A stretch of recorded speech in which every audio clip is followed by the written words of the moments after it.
भाग्यविजयमध्ये break नंतर तुमचं पुन्हा एकदा स्वागत. सर, गणेश लक्ष्मीची उपासना एकत्र केल्याने नेमकं कोणतं फल मिळतं? एक महत्त्वाची गोष्ट सांगतो तुला की आपण वर्षभर गणेश आणि लक्ष्मीची उपासना ह्या दोन्ही एकत्र केल्यानं काय फळ भेटतं तर ह्या पिरियडमध्ये जेव्हा ज्येष्ठ नक्षत्र येतं तेव्हापासून आपण ज्येष्ठा गौरीची पूजा करतो 2-3 दिवस. त्यामध्ये आपण लक्ष्मी म्हणजे ज्येष्ठा गौरी म्हणजे लक्ष्मी तर ह्या दोन्हीची उपासना करतो. आता दोन्हीची उपासना का करायची तर गणपती ही बुद्धीचा व्यवहाराचा कारक आहे आणि लक्ष्मी ही धन संपत्ती देणारी देवी आहे किंवा देवता आहे. तर ह्या दोन्हीचं एकत्र जर आपण हे केलं तर निश्चितच आपल्या व्यवसायामध्ये नोकरीच्या ठिकाणी किंवा आपल्या कामाच्या ठिकाणी आपल्याला यशस्वीरित्या आपली वाटचाल होऊन आर्थिकदृष्ट्या आपण तिथं एकदम मजबूत होऊ शकतो आणि त्याचं बेनिफिट आपल्या पुढच्या पिढीला पण चांगल्या पद्धतीने घेता येईल. मग ही उपासना जर का करायची असेल गणेश लक्ष्मीची तर त्याच्यासाठी सर्वोत्तम कार्यकाळ कोणता राहतो? मी आता जर सांगितलं आपण एकतर हे गणपती बसतात त्याच्यामध्ये जेव्हा ज्येष्ठा गौरी येते आपल्या इथे त्याला आमंत्रण देतो. जेव्हा याच्यामध्ये ज्येष्ठा नक्षत्र असतं ज्येष्ठा नक्षत्राच्या दिवशी आपण लक्ष्मीला किंवा ज्येष्ठा गौरीला आपण आमंत्रण देतो. त्यावेळेस आपण गणपती आणि लक्ष्मीची उपासना करणं फार महत्त्वाचं असतं. त्यावेळेस आपल्या घरामध्ये आपण गणपतीचं पूजन आणि त्यासोबत श्रीसूक्त किंवा श्रीसूक्ताचा हवन किंवा कुंजिका स्तोत्र असे जे पाठ केले तर निश्चितच आपल्या घरामध्ये आर्थिक आणि मानसिक आणि बौद्धिक चांगली प्रगती होते आणि आपल्या घरातलं पूर्ण वातावरण सुद्धा शुद्ध होऊन जातं त्याच्याने. नक्कीच सर, घरातलं वातावरण शुद्ध होतं ठीक आहे, पण मग घरातल्या कोणत्या व्यक्तीने ही उपासना करावी? कसं असतं की ही उपासना जी आहे ही प्रत्येक व्यक्तीने केली पाहिजे किंवा ज्याचं डोकं दुखायला त्याला झेंडूबाम लावणं फार गरजेचं असतं किंवा प्रत्येकाच्या आयुष्यामध्ये काय असतं माझं का प्रत्येकालाच काही ना काहीतरी समस्या असतात. समजा 2 भाऊ एकत्र राहत असतील तर प्रत्येकाचे व्यवसायाच्या ठिकाणचे टेन्शन्स वेगळे असतात किंवा कौटुंबिक टेन्शन्स वेगळे असतात किंवा 2 मुलं असतील लहान तर त्यांचे शैक्षणिक प्रॉब्लेमसुद्धा वेगवेगळे असू शकतात. तर त्यांनी ते पण फारच लहान मुलं असतील तर त्यांच्या आईवडिलांना केले तर चालते, पण माझं मते प्रत्येकाने ही उपासना केली पाहिजे. नक्कीच सर, घरात म्हणजे अनेक प्रकारचे कुटुंबामध्ये कलह असतात. मग त्यामधलाच एक भाग म्हणजे कर्ज. जर कर्ज वगैरे झालं असेल तर त्यासाठी गणेश लक्ष्मी उपासना कशी उपयोगी ठरते? कसं असतं आता हे कर्ज जे असतं ना ह्याचा फार आजकाल EMIचा फार मोठं टेन्शन आहे. सर्वांनाच असतं की असा कोणीच व्यक्ती नसतो की तो EMI म्हणजे कर्ज काढून घर घेत नाही आणि ते आजची गरज आहे त्यामुळे ते घ्यावंच लागतं. पण त्यातून सुटका होण्यासाठी किंवा ते व्यवस्थित जे आपण ठरवलेलं आहे त्या पिरियडमध्ये ते कर्ज फिटण्यासाठी आपण गणेश लक्ष्मीची उपासना करू शकतो. आपल्या घरामध्ये पारद गणेश आणि पारद श्रीयंत्र जे स्थापना केली आणि त्याची उपासना जर आपण केली आणि ह्या ज्येष्ठा गौरीचं आगमन ज्या दिवशी होणार आहे गणपतीची स्थापना झाल्यानंतर त्या दिवशी हे दोन्ही देवता आपल्या घरामध्ये स्थापन करायचे.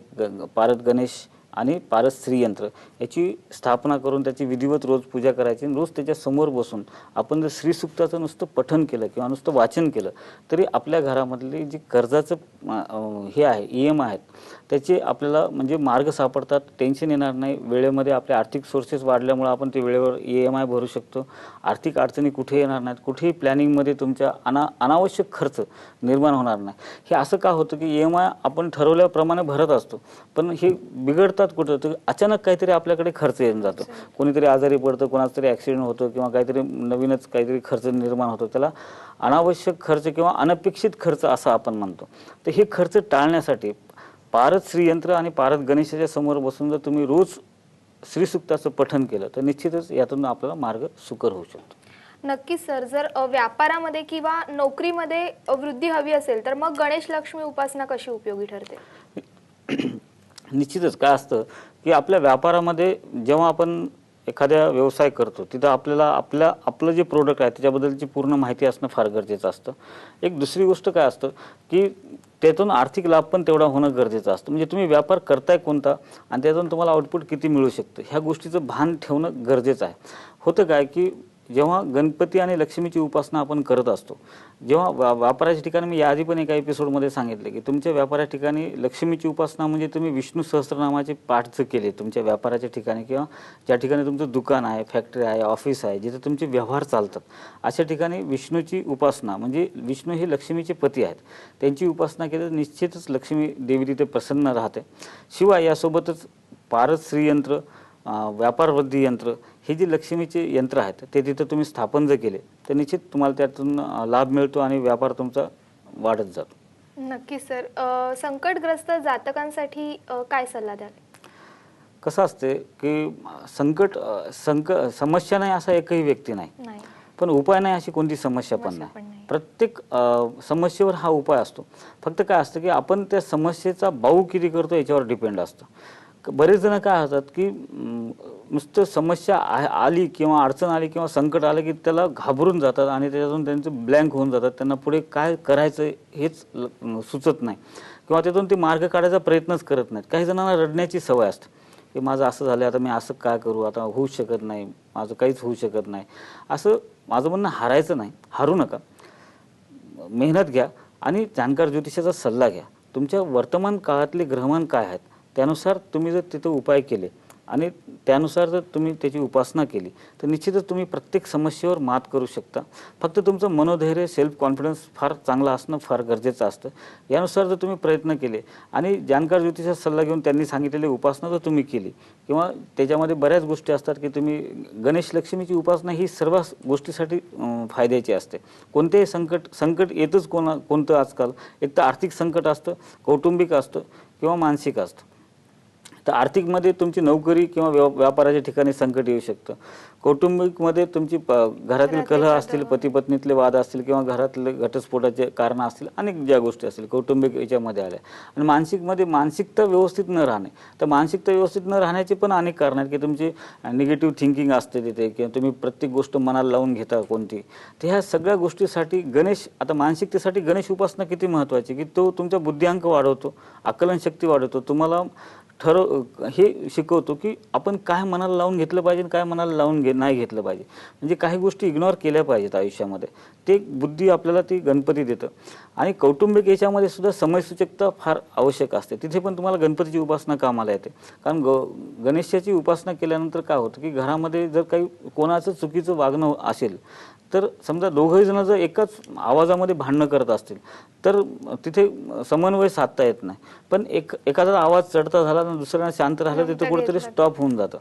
आणि बरेचदा असं होतं की दोघे ॲग्रेसिव्ह असतील किंवा संतापी असतील, एकदम चिडचिडी करणारे असतील तर मग तिथं संकट वाढत जातात. तर हा बुद्धी तिथं तुम्हाला गणपती तुम्हाला तिथं बुद्धी देतो की आपण कुठं शांत राहायला पाहिजे, कुठे शांत राहायला नाही पाहिजे आणि आपलं जे म्हणणं आहे कशा प्रकारे समजून सांगायचं आपल्या लाईफ पार्टनर असेल किंवा घरातल्या कोणत्याही सदस्याला आपल्याला एखादी गोष्ट सांगायची किंवा त्याचं काय चुकते त्याला किती मवाळ भाषेमध्ये आपण समजून सांगू शकतो, चर्चा करून सुद्धा हे प्रश्न मिटू शकतात. तर असं चर्चा करून ती चर्चा करण्याची बुद्धी हा गणपती आपल्याला देतो. त्यामुळे गणपतीची उपासना तिथे फायदेशीर ठरते. तसंच आर्थिक बाबतीमध्ये जे संकट येतात आपल्याला त्यामध्ये आपण गणेशाने लक्ष्मीची उपासना दोन्हीची सोबत जर केली तर तिथं आर्थिक याच्यातून मार्ग काढण्यासाठी बुद्धी देतो आपल्याला गणपती देतो आणि आर्थिक आवक वाढण्यासाठी लक्ष्मी आपल्याला मदत करते. त्यामुळे प्रत्येक संकटावर आपल्याला ही दोन उपासना ज्या आहेत गणेश लक्ष्मीच्या ह्या आपल्याला फार लाभदायक ठरू शकतात. फक्त संकटाला घाबरायचं नाही, जिद्दीनं सामोरं जा. आणि बऱ्याच लोकांचं मी असं पाहतो की लोक फेस करायला फार घाबरतात. कोणत्याही समस्येच्या समोर जायचं म्हणलं की ते टाळतात. मग ते टाळल्यामुळे ती समस्या वाढत जाते. तर तुम्ही लगेच फेस करा त्याला आणि म्हणजे तुम्हाला कळेल ॲक्शन घेतल्याशिवाय रिॲक्शन नाही येणार. आणि रिॲक्शन ही पॉझिटिव्हच असेल किंवा निगेटिव्हच असेल असं काही नसतं. हे तुम्ही मनात कोणताही ग्रह नाही ठेवायचा. तुम्ही प्रामाणिकपणे प्रयत्न करा, निश्चित यश तुमच्या सोबत असेल. नक्कीच. फक्त आपल्याला संकट आलं म्हणून देवाचा धावा करणं ही देखील गोष्ट चुकीची आहे. तर गणपतीचं आपण रोजच्या जीवनातच त्याची उपासना करणं गरजेचं आहे की मला संकट आलं किंवा मला आर्थिक कलह आहे म्हणून मी किंवा कौटुंबिक कलह आहेत म्हणून मी गणेशाची उपासना करणं फार चुकीचं आहे. कसं असतं की बरेचदा आजकाल मी पाहतो की शिक्षणामध्ये यश मिळण्यासाठी तुम्ही देवाकडे धावा करता, नोकरी मिळण्यासाठी देवाकडे धावा करता, लग्न जमण्यासाठी तुम्ही देवाकडे धावा करता, संतती होण्यासाठी पण तुम्ही देवाकडे धावा करता. मग तुम्ही करता काय? महत्त्वाचा विषय काय असतो की तुम्ही स्वतः काय करता. देव कधी तुम्हाला साथ देत असतो तर जेव्हा तुमचे प्रयत्न पॉझिटिव्ह असतील तर तिथे तुम्हाला यश देण्याचं काम हे देव करत असतो. पण तुम्ही नुसतं देवावर जर विसंबून राहिला तर त्या गोष्टी नाही होणार. देव काय करतो की तुम्हाला योग्य वेळी योग्य निर्णय घ्यायची बुद्धी देत असतो की ते जे डिसिजन तुमचं चुकलं त्याच्यामुळे जर वाईट परिणाम होणार असतील तर ते तसे चुकीचे डिसिजन तो तुम्हाला तिथे घेऊ देणार नाही. पण त्यासाठी तुम्हाला कन्सिस्टन्सी म्हणजे सातत्यानं दिवसातले 10 मिनटं म्हणा, 2 मिनटं म्हणा, 5 मिनटं म्हणा, जे काही असेल ते तुम्हाला कुठेतरी उपासना म्हणजे काय की त्याला काय म्हणतो आपण की जप किंवा एकाग्रतेनं तुम्ही ते आपलं म्हणणं मांडा त्या देवापाशी आणि एकाग्रता साधा. एकाग्रता साधल्यानं काय होतं की तुमचं मन संतुलित राहतं आणि तुम्हाला योग्य निर्णय घ्यायला मदत होते. नक्कीच सर, एकाग्रतेने देवासमोर डोळे मिटून 2 मिनिटं जरी आपण हात जोडून उभं राहिलो तरी देवापर्यंत आपल्या मनातल्या भावना पोहोचत असतात. सरांशी मला अजूनही चर्चा करायची आणि हो, तुमच्या मेलची देखील उत्तरं द्यायची आहेत, मात्र इथे एक छोटासा ब्रेक.